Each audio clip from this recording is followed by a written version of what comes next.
Doctor Ashok Patel એક એવું નામ કે જેમણે અનેક તાલીમાર્થીઓના ભવિષ્યને આકાર આપ્યો છે, ત્યારે તેમનો સેવા નિવૃત્તિ સન્માન સમારોહ અમદાવાદ મેનેજમેન્ટ એસોસિએશન ખાતે યોજાયો। Secondary teachers training college trust અને એસયુજી કોલેજ ઓફ એજ્યુકેશન પરિવાર દ્વારા આ આયોજન કરવામાં આવ્યું હતું। તેઓ સારા લેખક અને સારા માર્ગદર્શક રહ્યા છે। તેમણે લાંબા સમય અને કર્મઠ સેવાકાળ દરમિયાન જ્ઞાન અને માર્ગદર્શન પૂરું પાડ્યું છે। ત્યારે તેમના સેવા નિવૃત્ત સન્માન સમારોહમાં પૂર્વ શિક્ષણ મંત્રી ભૂપેન્દ્રસિંહ ચુડાસમા, ગુજરાત વિદ્યાપીઠના vice chancellor doctor Harshad Patel સહિત મહાનુભાવો ઉપસ્થિત રહ્યા હતા અને તેમને શુભેચ્છાઓ પાઠવી હતી।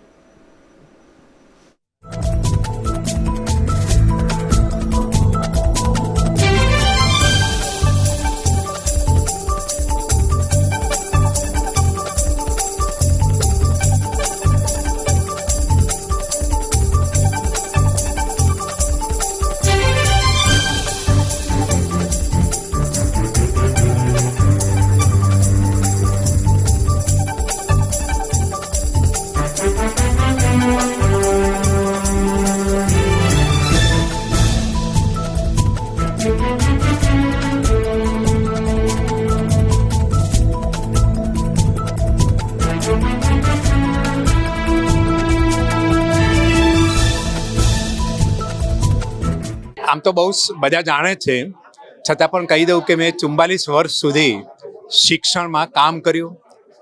શિક્ષણ એ મારા માટે પ્રોફેશન અને પેશન બંને હતું।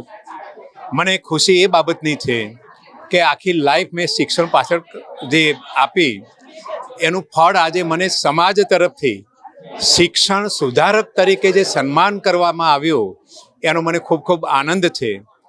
આજે મારા તાલીમાર્થીઓ, શિક્ષકો, આચાર્યો આ બધા જે લવ કરે છે મને, એનો મને ખૂબ આનંદ છે। શિક્ષણ માટે ઘણું બધું મેં નવું કર્યું છે, નવી પદ્ધતિઓ પણ આપી છે। લાઈફમાં મેં લેખન ક્ષેત્રે પણ સારું એવું પ્રદાન આપ્યું છે, જેનો ફાયદો સમાજ અને સરકારને થયો છે। અંતે આજે જે મારો વિદાયનો કાર્યક્રમ રહ્યો તેમાં સૌ હાજર રહ્યા, મને શુભેચ્છા પાઠવી એ બદલ હું સૌનો આભાર માનું છું। મને સન્માનપત્ર જે સન્માન આપવામાં આવ્યું શિક્ષણ સુધારક તરીકેનું, એ માટે પણ હું સૌનો આભાર માનું છું। Thank you very much.